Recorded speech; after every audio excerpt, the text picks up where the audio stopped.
Love by its nature must be shared, and with it, the fires of our faith need to be set ablaze. This mystery, this spirit is waiting for us to experience the real power and to live our lives in communities of truth.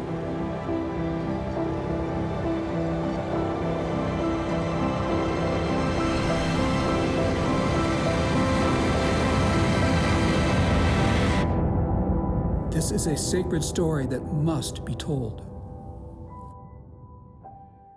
I want to point out that fear and anger are intrinsically linked. I see the link extending back to our primordial parents in Genesis when they sinned against God. They hid in fear for what they had lost and then begin in anger to blame each other in God's presence for a choice each of them had made. Adam and Eve were tragically wounded in body, mind, and spirit, and anger resulted. So often underneath our angers are fear, and that anger must be addressed for us to suitably deal with the enemy's tactics of using fear to attack us where we are wounded.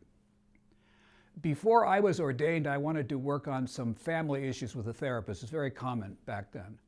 One day he said to me, "You know, Bill, you're very angry." I remember sitting in silence for 20 minutes. I trusted his judgment, and yet I could honestly say that I didn't have any feelings of anger. So I was speechless. It took lots of work to get to the feelings of anger because they had been carefully packed away. On a lighter note, I remember an episode of The Simpsons where the daughter Lisa comes home from school and tells her mother Marge how upset she is by something that happened at school. Marge says, "Take all your bad feelings and push them down, all the way down, past your knees until you're almost walking on them. And then you'll fit in, and you'll be invited to parties, and boys will like you, and happiness will follow." A very funny vignette for sure, because it's so spot on. I have benefited from the research of Dr. Gabor Mate, whom I used in my doctoral work in his book, When the Body Says No, Exploring the Stress-Disease Connection. He makes some powerful observations on handling and recognizing emotions like anger. He says, what has happened is that we have lost touch with the gut feelings designed to be our warning system. The body mounts a stress response, but the mind is unaware of the threat. We keep ourselves in psychologically stressful situations with only a dim awareness of distress or no awareness at all. The higher the level of economic development, it seems, the more anesthetized we have become. We no longer sense what is happening in our bodies and therefore cannot act in self-preserving ways. We have a loss of emotional competence.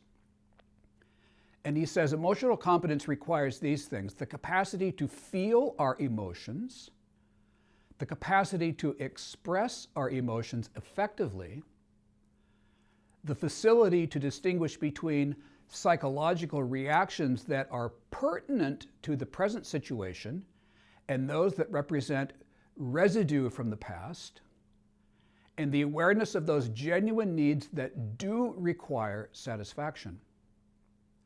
Stress occurs in the absence of these criteria, and it leads to the disruption of homeostasis. Chronic disruption results in ill health. In each of the individual histories of illness in this book, one or more aspect of emotional competence was significantly compromised, usually in ways entirely unknown to the person involved. And to anger specifically, Mate says, the repression of anger is a form of disassociation, a psychological process often originating in childhood. The young human being unconsciously banishes from awareness feeling or information that, if consciously experienced, would create unsolvable problems. End of quote. So let us be blunt. The enemy of our human nature knew this tragic fracturing of our body, mind, and spirit would result from his promise, "You will be like gods, knowing good from evil." Much of the violence perpetrated by persons, groups, and countries in our own day is generated by wounded hearts seeking revenge for their suffering. Violence, be it economic, academic, physical, psychological, or verbal, can be self-justified and is often hidden behind nationalism, false religion, laws, cultural norms, and/or mob mentality. Observe how the enemy of human nature instigates intellectual arguments, fosters a sense of injustice, and promotes defiance against legitimate authority. Ask the Lord, what motivates my crusade or crusades? Where do I hurt? Help me heal and forgive me in the same way that I seek to forgive others. And help me spend the energy of my life to produce fruit that will endure to eternity.